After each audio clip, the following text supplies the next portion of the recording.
Come learn mathematics.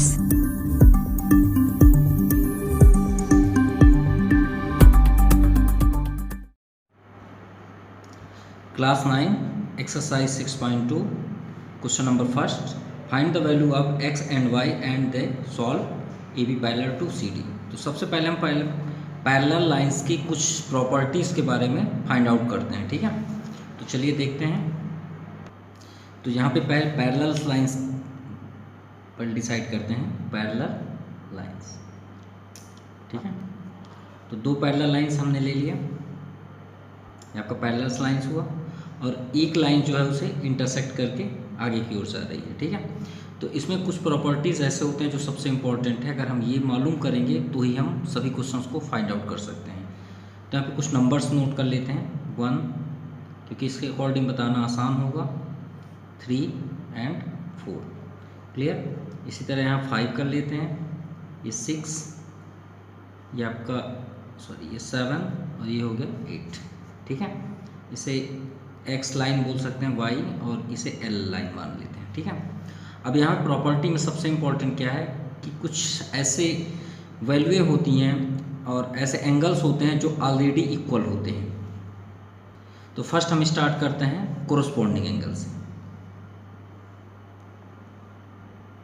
Corresponding angles, तो पहले तो कोरस्पॉन्डिंग का मीन्स समझें। कोरस्पॉन्डिंग मीन्स क्या होता है, जो एक ही जैसे दिखे, ठीक है, जिसमें कोई चेंजेस ना हो और एक ही वे पे हो। जैसे सपोज अगर हम दो लाइन यहाँ पे ड्रा करें और इसे यहाँ से कट कर दें, तो देखिए अगर ये एंगल है तो सेम ये भी एंगल होगा ना एक ही जगह, तो उसी को हम क्या बोलते हैं, कोरस्पॉन्डिंग, एक ही जगह पे। वैसे हमें इसमें सर्च करना है कि कोरस्पॉन्डिंग कौन से होंगे। जैसे 2 के आपके सेम प्लेस पे क्या है 6, 1 के प्लेस पे क्या है 5, और 4 के प्लेस पे क्या है 8, और 3 के प्लेस पे क्या है 7। तो आपका कोरस्पॉन्डिंग हुआ, इसके अकॉर्डिंग हम उसे इक्वल बता सकते हैं। मीन्स अगर ए के प्लेस पे 55 डिग्री है तो हम उसे यहाँ भी बता सकते हैं कि हाँ भी 55 डिग्री होगा। तो इसका मीन्स क्या हुआ कि एंगल 1 किसके इक्वल हुआ, एंगल 5। अगर हम एंगल 2 की बात करें तो अब देखिए 6, एंगल 3 की बात करें तो आपका एंगल 7, और एंगल 4 की बात करें तो एंगल 8। तो किसके अकॉर्डिंग हुआ, सभी कोरस्पॉन्डिंग। अब नेक्स्ट देखते हैं, फर्स्ट हुआ। अब सेकेंड क्या होता है, अल्टरनेट, ठीक है। अब अल्टरनेट, फर्स्ट तो हम अल्टरनेट के बारे में समझेंगे, फिर हम सॉल्व करते हैं। तो साइंस की लैंग्वेज में अल्टरनेट मीन्स होता है ये जो ऐसे ऐसे बबलिंग करे, ठीक है। इसका मीन्स ये होता है कि यहाँ पे जो एंगल होगा वो यहाँ पे होगा, उसके इक्वल होगा, जो ये पे होगा वो यहाँ पे होगा। मीन्स जैसे कि हम नहीं लाइट्स की डिफिनेशन पढ़े हैं कि ट्रांसवर्स होते हैं, मतलब ये रिफ्लेक्शन होते हैं। तो रिफ्लेक्शन जितने एंगल पे ये जाएगा उतने एंगल पे यहाँ पे भी बनेगा, उसी को हम क्या बोलते हैं, अल्टरनेट। तो अल्टरनेट ये हो गया। अब इसमें देखते हैं तो अल्टरनेट तो बाहर भी है और अंदर भी है। मीन्स एक और डायग्राम अगर हम यहाँ बनाएं तो ये देखिए, कट बाहर भी हो रहा है, कट अंदर भी हो रहा है। तो ये यहाँ पे भी कट हुआ और एक बाहर भी हुआ। तो बाहर वाले पार्ट को हम क्या बोलते हैं, एक्सटीरियर, और अंदर के कट पार्ट को हम क्या बोलते हैं, इंटीरियर। ये बात याद रखिएगा, ठीक है। तो देखते हैं अल्टरनेट। तो अल्टरनेट में दो पार्ट हुए, एक हुआ क्या, इंटीरियर, और एक हुआ एक्सटीरियर। अब यहाँ पे देखिए हमने क्या लिखा, इंटीरियर। इंटीरियर मीन्स अंदर की ओर। तो हम यहाँ पे आपको शॉर्टकट बता दे रहे हैं, जैसे ये है। अब यहाँ का पार्ट ये है आपका इंटीरियर, अंदर का साइड, ठीक है। और इसके जैसे चेंज करना है। तो देखिए ये वाला पार्ट ये वाले पार्ट की इक्वल होगा, ये मतलब एक क्रॉस मल्टीप्लाई, सीधे सीधे आप ये समझ जाइए, क्रॉस मल्टीप्लाई। तो इसमें देखिए 4 का क्रॉस मल्टीप्लाई 6, 3 का क्रॉस मल्टीप्लाई क्या हुआ 5। तो आप यहाँ पे लिख लीजिए अल्टरनेट इंटीरियर में। तो एंगल 4 का क्या हुआ, एंगल 6, एंगल 3 का हुआ एंगल 5। समझ में आ गई बात। अब एक्सटीरियर की बात करते हैं, जो बाहर होता है। एक्सटीरियर में अब आउटसाइड में देखिए 1 है, 1 का क्रॉस मल्टीप्लाई के, लेकिन बाहर ही बाहर, आउटसाइड। तो 1 क्रॉस मल्टीप्लाई होते होते 7 में आएगा। हमको मतलब बाहर, अंदर नहीं देखना है, इसके अंदर आप फिंगर भी रख सकते हैं। तो 1 के आउटसाइड देखिए क्रॉस मल्टीप्लाई तो 7 आ रहा है, और 2 का कहाँ आ रहा है, 8 में आ रहा है, ठीक है। तो यहाँ पे आप लिख लीजिए एंगल 1 का क्या हो गया, एंगल 7, और एंगल 2 का हुआ आपका एंगल 8, ये आपका एक्सटीरियर हुआ, ठीक है। और एक और होता है ट्रांसवर्सल, लेकिन इंटीरियर पे होता है, ठीक है। लेकिन इंटीरियर में आपका अल्टरनेट नहीं होता, क्या होता है, सेम साइड में होता है। इसका उतना यूज नहीं होता, लेकिन आप ध्यान रखिएगा, फिर भी जानना तो चाहिए। ये ऐसा होता है कि मान लीजिए यही दो लाइन है और ये इंटरसेक्ट हुआ, तो इंटीरियर सेम इन्वर्सल ये होता है। जैसे ये है तो आपका यही होगा, इस साइड का है तो आपका इसी साइड होगा। इसका मीन्स ये हुआ कि अगर हम यहाँ देखें तो 4 का 5 हो गया, क्या हुआ, 4 का 5, और यहाँ पे देखिए 3 का 6, तो ये आपका 3 का क्या हो गया, 6। अगर हम इसे समझ गए तो हम एक्सरसाइज बहुत इजी वे में सॉल्व कर सकते हैं, ठीक है। चलिए सॉल्व करते हैं। अब देखिए फर्स्ट नंबर में आपसे x और y का वैल्यू फाइंड करने के लिए बोला गया, x और y। हम चाहें तो हम सभी एंगलों का वैल्यू फाइंड कर सकते हैं। कैसे, अब देखिए यहाँ पे 50 दिया है, ठीक है। अब 50 दिया है तो इसके अकॉर्डिंग अल्टरनेट एक्सटीरियर एंगल से हम इसकी वैल्यू बता सकते हैं, अभी हमने बताया। तो 50 के अकॉर्डिंग मान लीजिए हम यहाँ z लिख दिए, तो सॉल्यूशन में आप क्या लिख सकते हैं, angle z equal to direct 50, कहाँ से आया, यहाँ पे आप लिख दीजिए अल्टरनेट एक्सटीरियर एंगल, ठीक है। देखिए जबकि इसको क्वेश्चन ने नहीं मतलब फाइंड करने के लिए बोला, लेकिन हम कर दिए, ठीक है। आप भी ऐसा कर सकते हैं। अब देखिए यहाँ 50 आ गया, अब ये आपका क्रॉस इंटरवल है, मतलब इंटीरियर अल्टरनेट इंटीरियर एंगल, लेकिन एक्स की वैल्यू मिले तो ना, तो हम उसके लिए क्या करेंगे, थोड़ा सा माइंड आप 6 या 7th क्लास में आप चले जाइए। ये देखिए ये लाइन ड्रा है, तो गौर से देखिए यहाँ पे ये कुछ इस तरह का आपको दिख रहा है, इस तरह देखिए दिख रहा है ना, यहाँ पे है ना। अब यहाँ 50 है और यहाँ x है, ये आपका 50 हो गया और ये क्या हुआ x। तो क्या हम सप्लीमेंट्री एंगल नहीं लगा सकते यहाँ पे, बिल्कुल लगा सकते हैं। तो यहाँ आप लिखिए फ्रॉम सप्लीमेंट्री एंगल्स, तो क्या हो गया 50 प्लस एंगल x, देखिए x के वैल्यू फाइंड कर रहे हैं, इक्वल टू 180। सप्लीमेंट्री एंगल्स कितने होते हैं, 180 डिग्री। तो एंगल x इक्वल टू क्या होगा, 180 माइनस 50, तो एंगल x इक्वल टू कितना आ गया, 130 आ गया ना, 130, ठीक है। अब देखिए चेक कर सकते हैं, अगर सपोज हम ये सॉल्व नहीं करें तो क्या एक कोरोस्पोंडिंग एंगल था, गौर से देख लीजिए। अब दिखा दे रहे हैं आपको, ये देखिए कोरोस्पोंडिंग एंगल क्या होता है, हम 4 का चेक कर रहे थे, देखिए 4 के प्लेस पे है ना, तो 4 के प्लेस पे क्या है कोरोस्पोंडिंग, 8, देखिए 4, ये आपका 8। हम डायरेक्टली भी लिख सकते थे, लेकिन हमने आपको सॉल्व करके दिखा दिया, ठीक है। तो x की वैल्यू क्या हो गई आपकी 130, यहाँ पे आप 130 नोट कर सकते हैं, ठीक है। अब इसके अकॉर्डिंग आप चाहें कि इसकी वैल्यू आप फाइंड कर लें तो बड़ी आसानी से कर सकते हैं। ये वर्टिकल अपोजिट एंगल, अब एक हमने नहीं बताया वो भी नोट कर लीजिएगा कि अगर कोई लाइन ऐसे है और ऐसे इंटरसेक्ट कर रही है तो ये आपका वर्टिकल अपोजिट एंगल होता है, ठीक है, वर्टिकल अपोजिट एंगल्स, ठीक है। मतलब यहाँ A है यहाँ B है, तो A इक्वल टू B होगा। तो इसके अकॉर्डिंग हम डायरेक्टली x, मान लीजिए हमने यहाँ पे लिख दिया W, तो यहाँ पे हम फुल सॉल्व कर रहे हैं, देख समझ लीजिएगा, जो आपको यहाँ पे फाइंड लगे उसे आप नोट कर लीजिएगा, ठीक है। तो angle x equal to angle W, तो एंगल x की वैल्यू क्या है 130, तो यहाँ भी आपकी 130, किससे, वर्टिकल अपोजिट एंगल्स, ठीक है। अब देखिए यहाँ भी हो गया। अब इसे अगर आप चेक करना चाहें, मान लीजिए हम यहाँ पे ए ले लीजिए, है ना, स्मॉल ए, तो 50 का वर्टिकल अपोजिट ये भी हो जाएगा इसी के साथ, ए इक्वल टू ये 50। अब मान लीजिए आप वर्टिकल अपोजिट अटेंड नहीं करना चाहते तो आप सप्लीमेंट्री यूज से भी आप कर सकते हैं, ये वाला जो भी हमने बताया ना सप्लीमेंट्री। देखिए कैसे, 50 के साथ x लिए, अब x के अकॉर्डिंग 130, मान लीजिए नहीं लेना चाहते तो अब इधर से ले सकते हैं ऐसे, ये देखिए यहाँ 50 है, सप्लीमेंट्री से इसको निकाल सकते हैं, तो यहाँ पे कितना होगा 130, चेक कर लीजिए 130 ही है, ठीक है। अब 130, अब ये वाला लाइन ले लीजिए ऐसे सप्लीमेंट्री, तो 130, तो ये आपका क्या हो जाएगा 50 हो जाएगा, चेक कर लीजिए है ही है, ठीक है। ऐसा है। अब इसमें y हमें चेक करना है, तो देखिए कोरोस्पॉन्डिंग ले लीजिए। अभी हमने w का क्या निकाला, w का 130, ठीक है। तो 130, तो आप कोरोस्पॉन्डिंग एंगल से y भी बता सकते हैं। ये आपका w equal to angle y, तो w कितना है 130, तो एंगल y ये आपका किससे हुआ, कोरोस्पॉन्डिंग एंगल्स। क्लियर, या अभी सभी की वैल्यू में फाइंड हो गई। अब देखिए 130 आया, अब बताइए अब कौन सा सेफ हुआ, ये वाला। तो जेड की वैल्यू हमने अभी क्या फाइंड किया, जेड की वैल्यू ये देखिए 50 है, तो जेड ये है, तो वर्टिकल अपोजिट से ये भी आपका 50 हो जाएगा।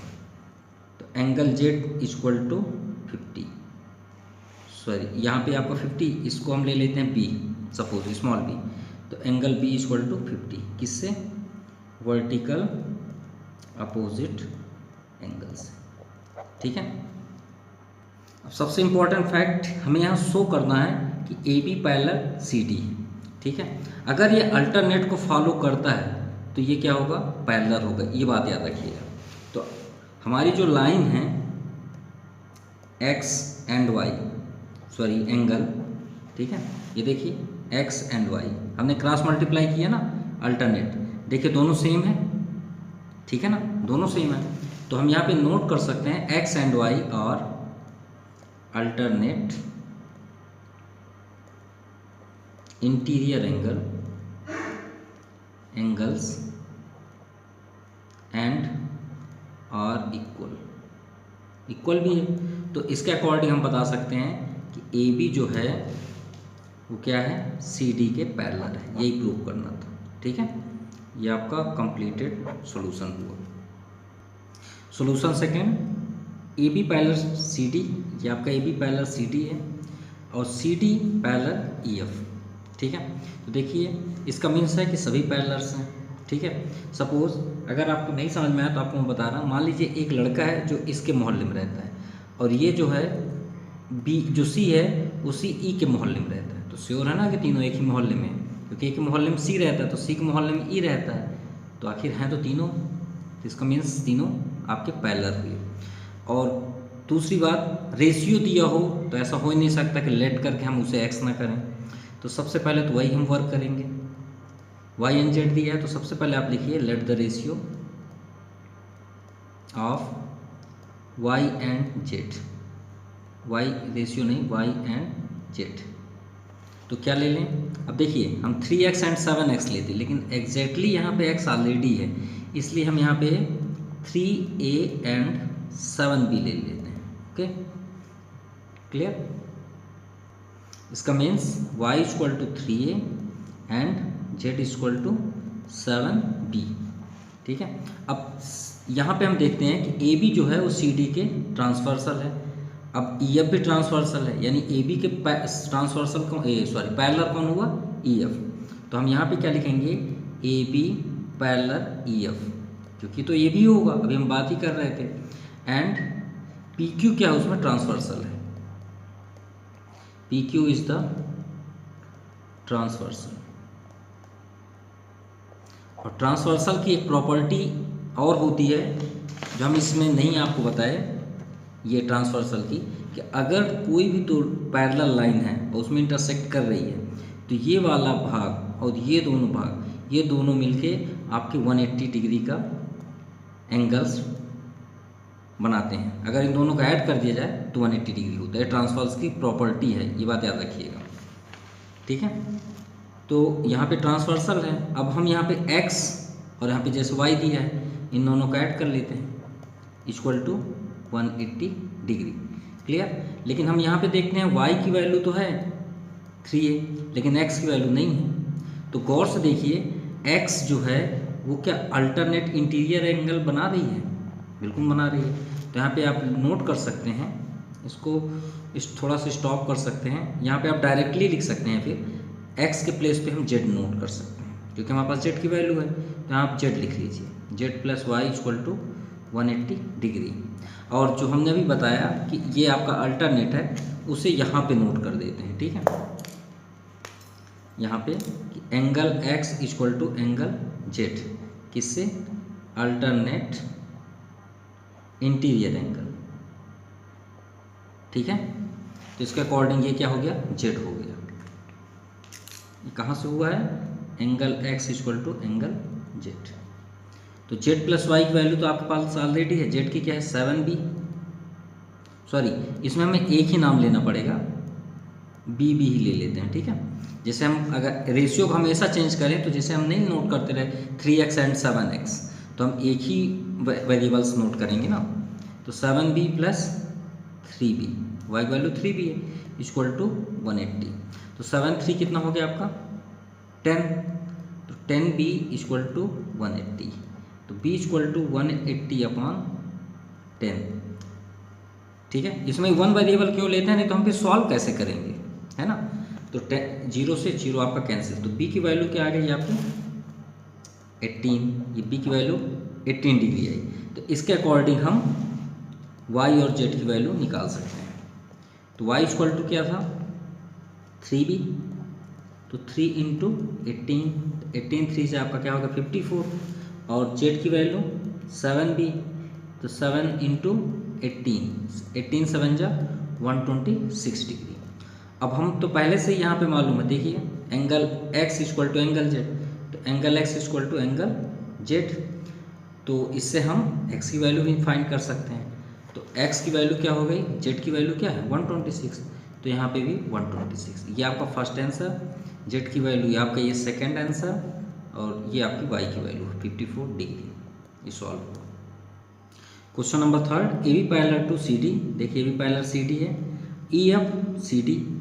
अब यहाँ देखिए ई एफ जो है सी डी पे ये 90 डिग्री है, कितना है 90 degree, and G E D, ये हमने जी ई डी बना दिया 126। अब हम फाइंड करना है ए जी, चलिए फाइंड करते हैं सॉल्यूशन, ठीक है। तो फर्स्ट आपका दिया है ए जी ई, चलिए ए जी ई को देख लेते हैं। ये अब ए जी ई को आप गौर करिए, ठीक है, ये यही डायग्राम हम यहाँ पे बना रहे हैं, गौर से देखिएगा ना। ये आपका बना हुआ है, ये लाइन आपका है और ये लाइन, ठीक है। सपोज ये पॉइंट से एक लाइन ड्रा है, सपोज हम इसे कट कर देते हैं, क्योंकि पॉइंट है इंटरसेक्ट तो आगे ही जाएगी। ये आपका जी हुआ ए और ये आपका ई पॉइंट, राइट। अब ये गौर करिए, ये देखिए ये लाइन जा रहा है और इससे टच है, तो ये लाइन जा रहा है इससे टच है, देखिए लास्ट में है टच 126 है। तो वर्टिक ये आपका अल्टरनेट इंटीरियर एंगल हुआ नहीं हुआ, हुआ ना, क्रॉस मल्टीप्लाई हो गया ना अल्टरनेट इंटीरियर एंगल, मीन्स ए जी ई की वैल्यू वही होगी जो जी ई डी की होगी। तो हम डायरेक्टली लिख सकते हैं कि एंगल ए जी ई, देखिए ए जी ई जो ये पहला फाइंड करना था equal to angle G E D, किससे अल्टरनेट इंटीरियर एंगल, ठीक है। तो यहाँ पे हम लिख सकते हैं A G E equal to 126 degree, ये फर्स्ट आंसर आ गया। चलते हैं जी ई एफ की ओर। तो सेकेंड क्या है आपका जी ई एफ, चलिए इसे फाइंड करना है, ये सेकेंड हुआ। गौर से देखिए जी ई डी, ठीक है, हमको सिर्फ ये वाला पार्ट चाहिए, ये एंगल। अब बताइए पूरा कितना है 126, और 126 से इतना कितना है 90 डिग्री। तो भाई 126 से अगर हम 90 माइनस कर दें तो ये नहीं मिल जाएगा। गौर से सोचिए, ये आपका देखिए फिर से हम डायग्राम बना रहे हैं, ये कुछ ऐसा डायग्राम है, ठीक है। अब आप बोल दिए कितना है 126, अब हम बोल दिए कि यहाँ पे आपका 90 डिग्री है, तो श्योर है कि अगर हम ये वाला 90 डिग्री अगर 126 माइनस कर दें तो ये नहीं मिल जाएगा, श्योर मिल जाएगा। तो आप वहाँ पे नोट कर दीजिए angle G E F equal to, पूरे का नाम बोलिए जी ई डी। देखिए जी ई डी का पूरा हो गया, और किसे माइनस करना है 90 डिग्री को, तो minus angle F E D. तो जी ई डी का 126 माइनस आपका है 90 डिग्री, तो 126 माइनस 90 इक्वल टू 36, ये आपका जी ई एफ की वैल्यू आ गई, ठीक है। ये आपका सेकेंड आंसर हुआ। थर्ड में देखते हैं एफ जी ई।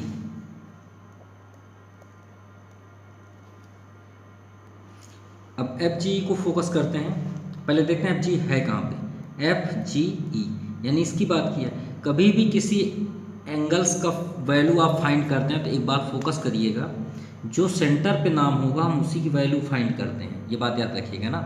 ये नहीं सोच लिए कि यहाँ पे ए जी ई है तो हम ई की वैल्यू फाइंड करें, नो, जो सेंटर पे नाम होगा हम उसी की वैल्यू फाइंड करते हैं, ये बात याद रखिएगा। जैसे यहाँ पे क्या दिया है एफ जी ई, तो हमें जी पे फोकस करना है, F G E, F G and E. अब ये बताइए कि आपका एंगल ए की वैल्यू कितनी थी, अभी हमने फाइंड किया ना जी ई, यहाँ पे ए जी ई कितना 126, यहाँ पे 126 लिख लीजिए। अब इसे थोड़ा सा अपोजिट कर दिए, ठीक है। अब जब अपोजिट कर दिए तो थोड़ा सा देखिए, यहाँ पे देखिए 126 लिखा है ना, वेरिएबल्स को मत देखिए क्योंकि दिमाग चकरा जाएगा, सिर्फ आप यहाँ फोकस करिए जो हम बना रहे हैं।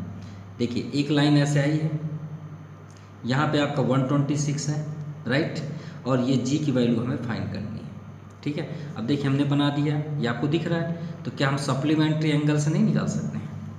बिल्कुल निकाल सकते, ये आपका क्वेश्चन है, ठीक है। हमें ये फाइंड करना है तो हम सप्लीमेंट्री एंगल से इसे फाइंड कर सकते हैं। ये आपका डायग्राम हमने बना दिया, अब इसको देख के आप नोट कर सकते हैं, ठीक है। तो ये एंगल्स का नाम क्या है अपोजिट डायरेक्शन में, ए जी ई और एफ जी ई जो बोला गया, ठीक है। ए जी ई पहले लिखते हैं, angle A G E plus, और देखिए F G E, F G E equal to कितना होता है 180, किससे, फ्रॉम सप्लीमेंट्री एंगल्स, ठीक है। अब ए जी ई की वैल्यू तो आपको ऑलरेडी मालूम है 126, एफ जी ई तो फाइंड करना है इक्वल टू 180 डिग्री, तो एफ जी को आप स्टॉप कर दीजिए, 126 को ट्रांसफ़र कर दीजिए, तो ये आपका आंसर आ गया। एफ जी ई कितना है वैल्यू, 0 - 64 7 - 2 5, ये आपका आंसर है, ठीक है, क्लियर।